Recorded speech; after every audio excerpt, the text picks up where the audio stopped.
हे friends, तो काफी quick review में बात करते हैं वेटियन फिल्म की, जिस फिल्म को लेकर के मैं उतना भी ज्यादा एक्साइटेड नहीं था, क्योंकि देखा जाए तो मेकर्स की तरफ से कहते हैं ना कि इस फिल्म की हाइप ऑलरेडी पैन इंडिया पर बोल करके जो भी थोड़ी बहुत बनाई गई थी वो उन्हीं की तरफ से डेड भी की गई थी। जी हाँ, रीजन की बात की जाए तो मेकर्स ने इस फिल्म का सबसे पहले तमिल ट्रेलर डाला था और फिर 2-3 दिन बाद जाकर के उन्हें याद आया कि उन्हें फिल्म पैन इंडिया लेवल पर रिलीज करनी है, इसलिए बाकी दूसरी लैंग्वेज में भी ट्रेलर को रिलीज करना कंपलसरी है। और फिर क्या था, जब उन्होंने अपना इंटरेस्ट काफी ज्यादा लेट ही सही इस फिल्म में दिखाया, तो इस फिल्म पर जैसे कि मैंने कहा, मैंने भी उतना ज्यादा ध्यान ना देते हुए इसके हिंदी ट्रेलर को ही स्किप कर दिया था, क्योंकि तमिल ट्रेलर को मैंने बिना सबटाइटल को देख करके एक बात तो जान ली थी कि ये फिल्म दो ऐसे काफी आइकॉनिक लेजेंड कैरेक्टर्स की स्टोरी पर फोकस करेगी, जिनमें से दोनों ही जस्टिस प्रोवाइड करना चाहते हैं, लेकिन अपने अपने हिसाब से। जिसकी अब अगर कहानी पर आ जाए तो जैसे कि मैंने कहा कि पूरा फंडा जस्टिस पर ही है, जहाँ पर रजनीकांत बिलीव करते हैं काफी फास्ट ट्रायल में, यानी ऑन द स्पॉट अगर जो दोषी है वो उसे सजा देने में विश्वास रखते हैं, तो वहीं अमिताभ बच्चन का कैरेक्टर कुछ शूट आउट एट लोखंड वाला फिल्म देखी है, एग्जैक्ट वैसा ही है।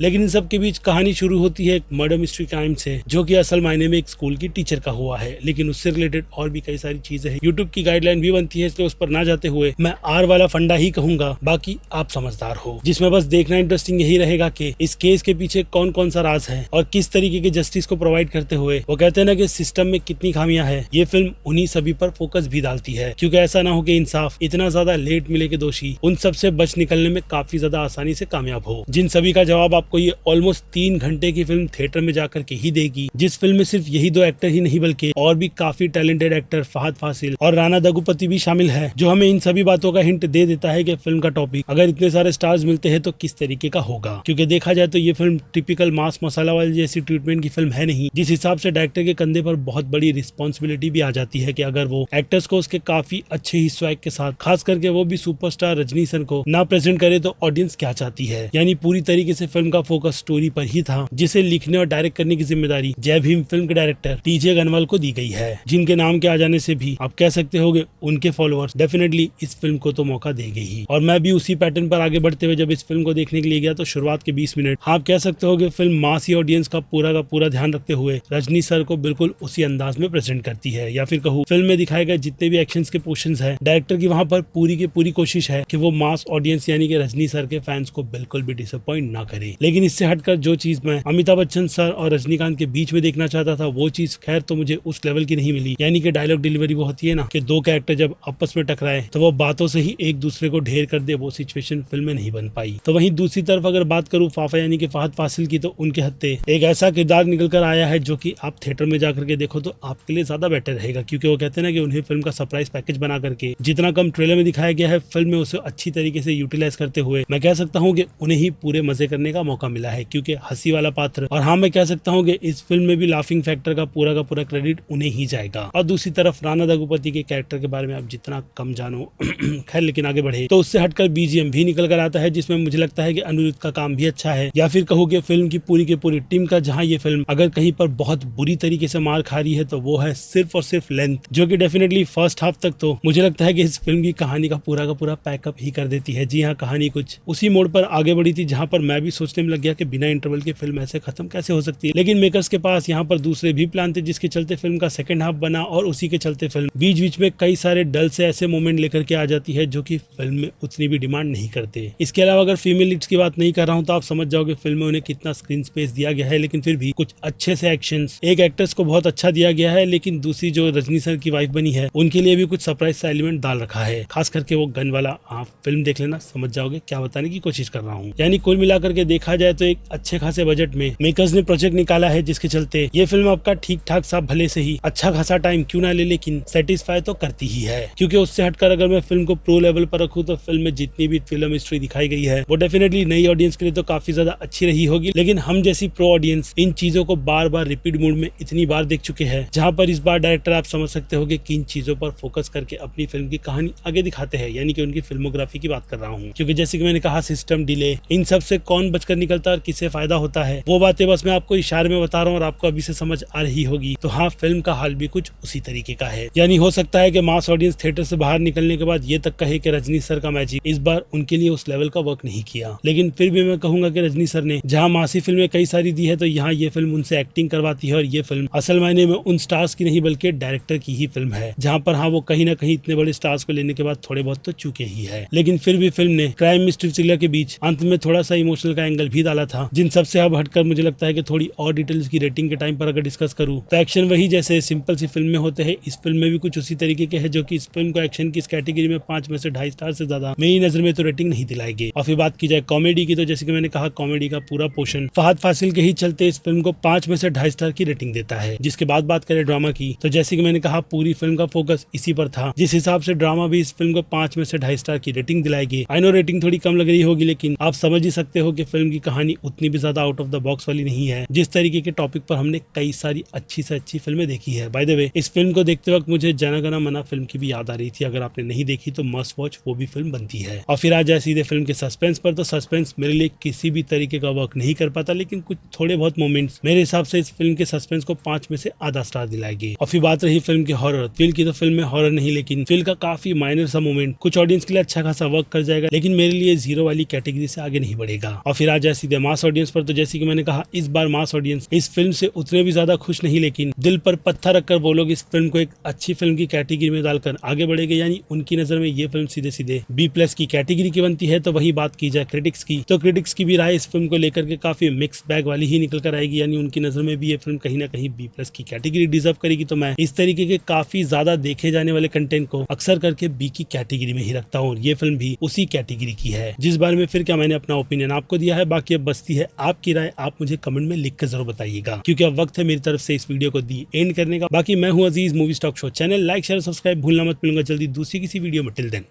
बाय।